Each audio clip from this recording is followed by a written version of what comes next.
bienvenue au Polysécure épisode spécial. Retour d'expérience de l'événement Objective by the Sea.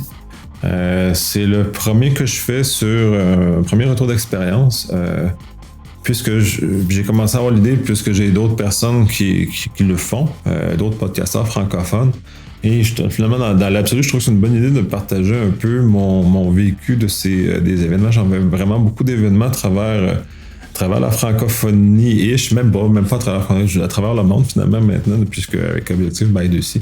C'est un exemple de cette nature-là. Puis de toute façon, je vais recommencer à probablement aller au DEFCON l'an prochain. Donc, je recommence un peu à circuler sur le circuit des événements de cybersécurité. Donc, étant donné que j'en fais beaucoup, je trouvais que c'était une bonne idée de partager un peu mon retour d'expérience de chacun de ceux-ci.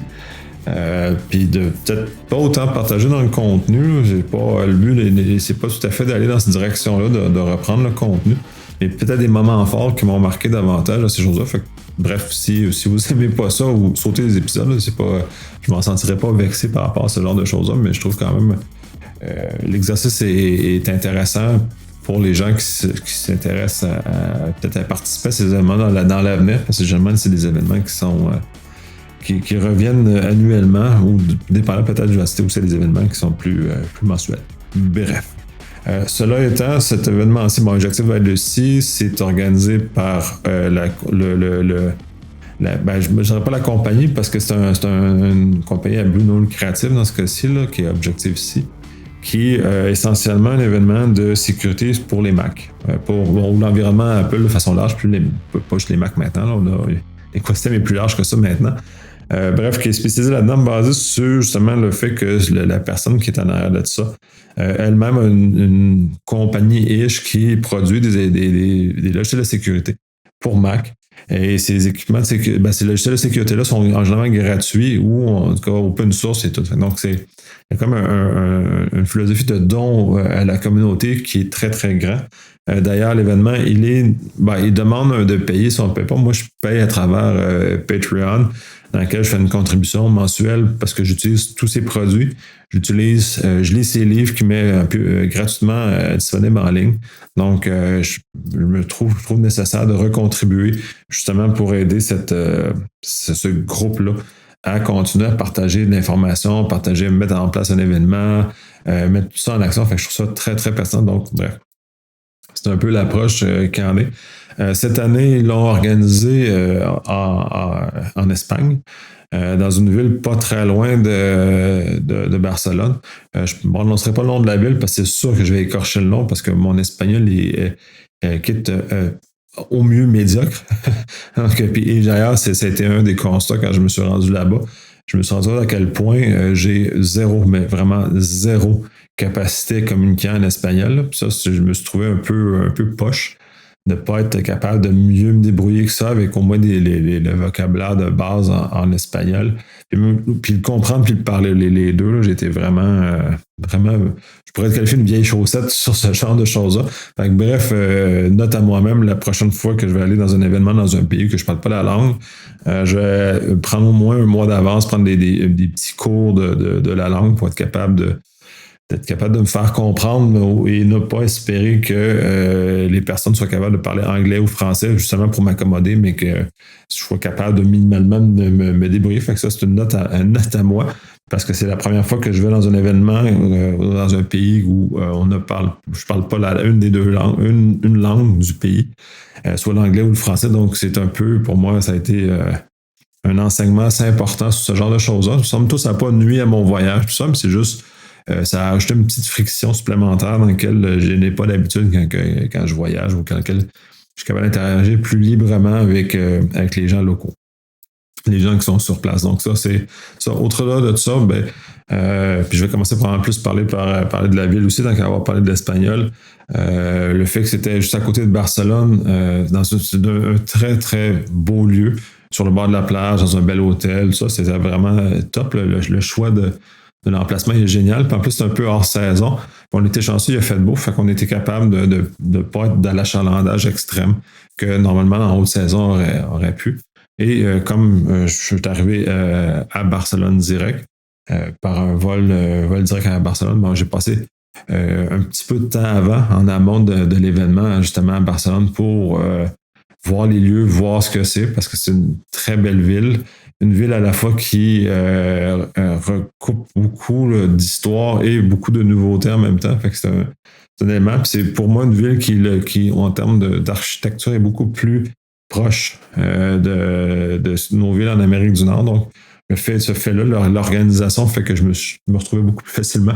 Ça aussi, c'est une courbe d'apprentissage pour moi où en Europe, en général, la façon que les villes sont construites, j'ai aucune intuition sur comment me retrouver. Fait que ça, c'est une courbe d'apprentissage importante. Puis c'est là aussi où on voit à quel point on n'est pas à la même place, puis que c'est important justement de s'ouvrir et de regarder ce qui se passe ailleurs, puis de pas, entre autres, chialer, parce que moi, je suis pas du type à me plaindre que je comprends pas. Mais je prends le temps justement d'aller de comprendre les us et coutumes, comprendre pourquoi les choses sont faites. Et pour à terme finir par me débrouiller puis ne plus avoir l'air d'une chaussette puis me perdre constamment dans les villes européennes. Euh, dans quel cas, puisque bref, il y a eu des histoires encore plus drôles sur le fait que je me suis perdu dans le système ferroviaire français, entre autres. Donc, bref, d'être capable de me débrouiller comme un humain autonome dans cet univers-là. Fait que ça, c'est un peu ça, c'est Barcelone. Très beau, le Sagrada Familia, c'est bon. On voit les éléments de très choses. Bref, c'est une magnifique ville. Passer 2 jours un peu en amont puis un peu avant de partir aussi là, pour l'événement de 2 jours qui est Objective by the Sea. Ça, c'est l'environnement qui entourait ça. C'est mon premier contact avec cette communauté-là. Je vois que c'est du monde qui, plusieurs se connaissent déjà. Donc, moi, je suis un peu comme, je me trouve un peu un outsider de cette communauté-là. C'est un événement qui est quand même en présentiel assez petit. C'est environ 300 personnes qui se présentent, un peu à travers le monde, puis vu vraiment à travers le monde, parce que certains conférenciers arrivaient de l'Allemagne, entre autres, puis j'imagine que pour eux, c'était beaucoup plus proche d'aller là que d'aller à l'autre itération de Objective by the Sea, parce que c'est un peu ce que j'ai skippé un peu en parlant, sur le fait que c'est un événement qui, une année sur 2, est à l'extérieur des États-Unis, une année sur l'autre année, c'est à Hawaï où ça le fait. Aux États-Unis, vraiment, ce genre de choses-là. Je trouve ça très intéressant de le déplacer comme ça parce que ça permet justement l'année en Europe, mais les gens qui sont en Europe, justement, leur permet d'être beaucoup plus proches et d'accéder à ce genre d'événement-là. Fait, je trouve ça que c'est une très bonne idée de l'opérer comme ça. Puis l'organisateur, c'est vraiment une personne super sweet. Là, fait que c'est vraiment ça va avec sa philosophie de vie. Puis c'est vraiment très, très merveilleux. Hawaï, pour moi, c'est pas. Je suis pas suffisamment tolérant en avion pour faire un voyage jusque-là. Je trouve ça un peu long. Fait que je ne penserais pas aller à la version hawaïenne de ça, même si ça doit être excessivement beau d'aller de ce côté-là du Pacifique, finalement, du côté-là de la Terre. Donc, mais bref, c'est des éléments comme ça. Puis c'est un événement qui est diffusé en live généralement aussi. Là. Donc, ça nous permet quand même d'assister à partir de la maison gratuitement aussi. Fait que, puis les vidéos sont déjà sur YouTube au moment où j'enregistre ça. Fait que bref, c'est vraiment un retour à la communauté, vraiment très, très, très grand. Je trouve ça très important, très, très, très positif sur l'ensemble. Comment tout ça est opéré. C'est une belle petite salle dans laquelle ils sont. L'hôtel était magnifique aussi, là, d'ailleurs. Donc, on était à peu près ça. La salle, quand même, assez commune, à peu près de 300 personnes dans la salle. 2 journées de conférence, une track. Fait que c'est assez simple comme chose. Mais je crois ça, en même temps, très intéressant de l'aborder de cette façon-là. Beaucoup de sujets Mac, Apple, très intéressants. Justement sur comment ça fonctionne, comment la sécurité a augmenté sur l'écosystème Apple aussi. Comment il y a encore des failles importantes dans celui-ci, comment tout ça se matérialise, comment tout ça s'articule.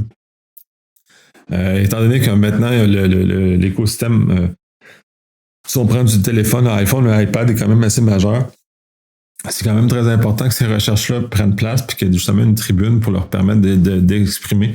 Puis il y a beaucoup d'éléments importants qui sont ressortis de cette conférence-là pour moi, là, puis allez les voir sur Internet. Je ne reviendrai pas là-dessus justement parce qu'ils sont accessibles sur Internet. C'est pas autant du contenu. J'ai eu des choses sur le hands-off, les choses sur la détection, tout ce que les beacons qui sont envoyés par nos AirPods. Comme ça, puis c'est très drôle d'ailleurs parce que la conférencière est venue me voir, puis j'étais la seule personne dans la salle qui avait juste je pense, AirPod gauche.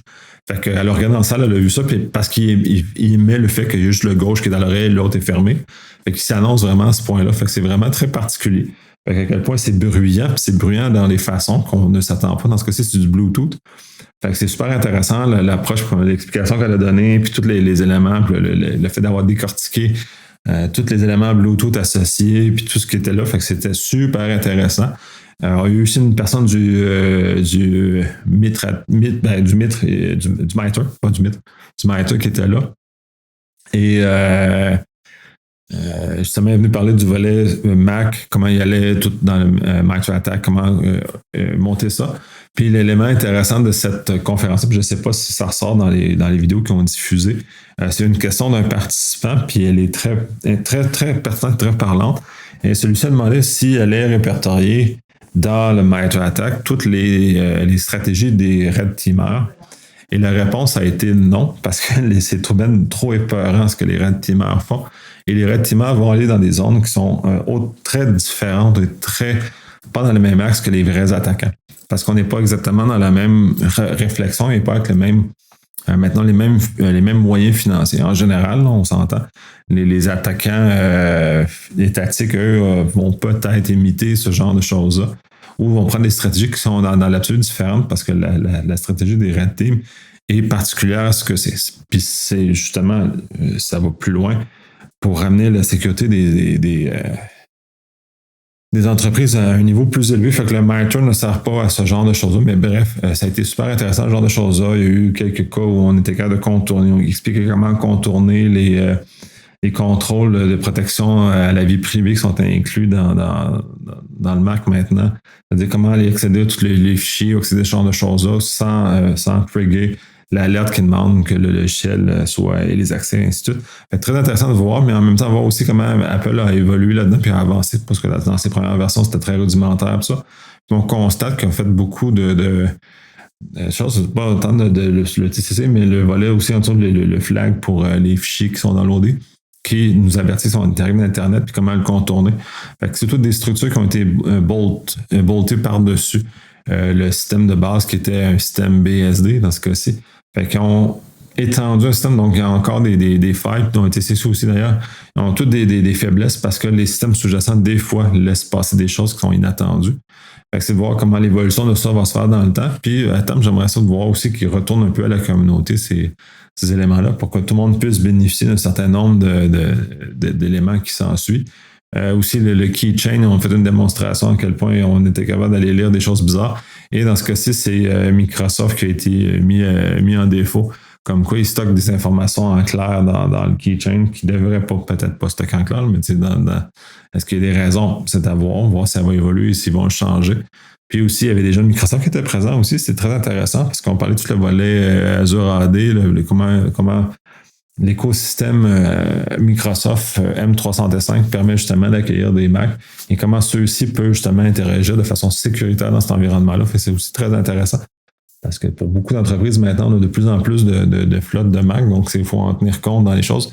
Puis on n'est plus à une époque où on dit non à tout parce que ça déroge un certain nombre de choses, donc justement de permettre ce genre d'éléments-là. C'est un peu ça le survol de l'événement, c'est un peu ça tout le volet très intéressant qui en est sorti à mon avis. Je suis un fan depuis l'année passée, la première fois que je l'ai découvert l'événement en distanciel. Puis là, de l'avoir vu en vrai, c'est encore plus plaisant. Peut-être essayer de mettre aussi un petit orteil, voir, étant donné que je suis un énorme utilisateur Mac, dans cette communauté-là, justement, pour peut-être pas m'impliquer, parce que j'ai littéralement pas le temps de ce genre de choses-là, mais d'aller un peu plus profondément dans cet univers Mac-là. Puis ça a renouvelé mon plaisir associé avec la sécurité, tous ces avancements-là et toutes ces choses-là dans lesquelles on est peu ou pas habitué, puis dans le fond, qui sont très intéressantes et dans l'absolu très pertinentes dans l'écosystème dans lequel on vit. Fait que très bel événement. C'est sûr que je vais, bref, le prochain cycle probablement en distanciel, là, mais bref, continuer à suivre ça, puis je trouve ça très plaisant. Puis je vais faire prendre des retours d'expérience des prochains événements aussi que j'ai. Là. Cette fois-ci, j'ai pris énormément de temps avant de me décider d'enregistrer. Je ne savais pas quelle forme prendre. Puis finalement, je pense que ça a atterri. peut-être un peu de Reddit, mais ça, je me regarde moi-même puis j'aime un peu moins ça, mais bon, bref. Je verrai à la réécoute, puis bon, j'espère que vous avez apprécié cette chose-là, puis de voir justement ça vous a éveillé de la curiosité d'aller plus loin pour participer et écouter les dites conférences.